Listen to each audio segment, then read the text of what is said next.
ભરૂચમાં 43 જેટલા આમ આદમી પાર્ટીના કાર્યકર્તાઓએ રાજીનામા આપી દેતા ભરૂચ જિલ્લાના આમ આદમી પાર્ટીના પ્રમુખે કહ્યું હતું કે તેમને વિધાનસભાની ચૂંટણીમાં આ તમામ લોકો પક્ષમાં નિષ્ક્રિય રહ્યા હતા અને સંગઠનમાં સ્થાન નહીં આપતા તેમણે રાજીનામું આપ્યું હોવાની વાત કરી હતી।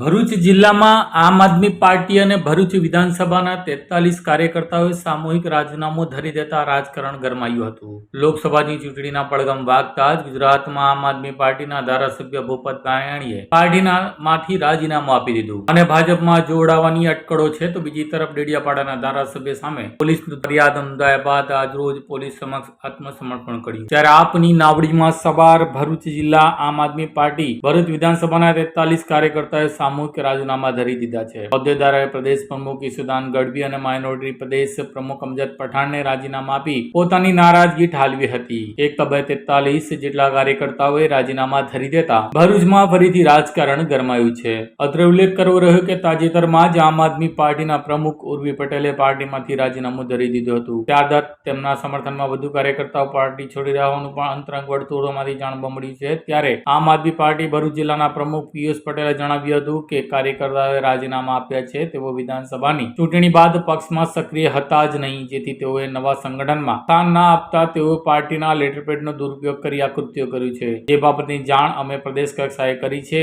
અને તે અંગેની યોગ્ય કાર્યવાહી કરીશું તેમ જણાવ્યું હતું। હું આ મીડિયાના માધ્યમથી જણાવવા માંગુ છું કે ગઈકાલે જે રીતે ભરૂચ જિલ્લાની અંદરથી 43થી વધારે કાર્યકર્તાઓએ જે રાજીનામું આપ્યું છે એવું એક લેટર સોશિયલ મીડિયા અને મીડિયાના માધ્યમ પર ફરતો થયો છે, પરંતુ એ સદંતર ખોટી વાત છે। કારણ કે આ જેટલા પણ કાર્યકર્તાઓ અને હોદ્દેદારોએ જે રાજીનામું આપ્યા છે એ તમામ લોકો આજથી વિધાનસભા 1 વર્ષ પૂર્વે વિધાનસભા વખતે એ લોકો કાર્યરત હતા।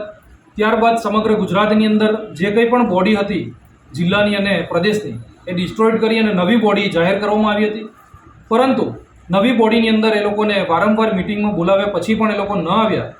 ત્યારે નવી બોડી અમારી જે અત્યારે નવી બની છે એની અંદર કોઈ પણ જગ્યાએ એ લોકોને એક પણ વ્યક્તિને આપણે જવાબદારી આપી નથી, પરંતુ આ ભરૂચ જિલ્લાની અંદર પાર્ટીને તોડવાનું કામ ચાલી રહ્યું હોય અને એક કાવતરું ચાલી રહ્યું હોય એના ભાગરૂપે પાર્ટીના લેટરને ખોટી રીતે એ લોકોએ ઉપયોગ કર્યો છે। સાથે જ એ લોકોએ એમના પદનું ખોટી રીતે અંદર ઉલ્લેખ કર્યો છે। પરંતુ હું મીડિયાના માધ્યમથી જણાવવા માગું છું કે આવનારા દિવસની અંદર જો આવી રીતે કોઈ પણ ખોટો લેટરહેડ ઉપયોગ કરશે અને ખોટી રીતે જો પોતાના પદની ઉલ્લેખ અંદર કરશે લેટર પર, તો જે કંઈ પણ પક્ષ દ્વારા કાર્યવાહી કરવાની થશે હું જિલ્લાના પ્રમુખ તરીકે આ કાર્યવાહી હું કરીશ અને બીજી વખત પક્ષને આ રીતે બદનામ ન કરે એવી હું આ મીડિયાના માધ્યમથી અપીલ કરવા માગું છું।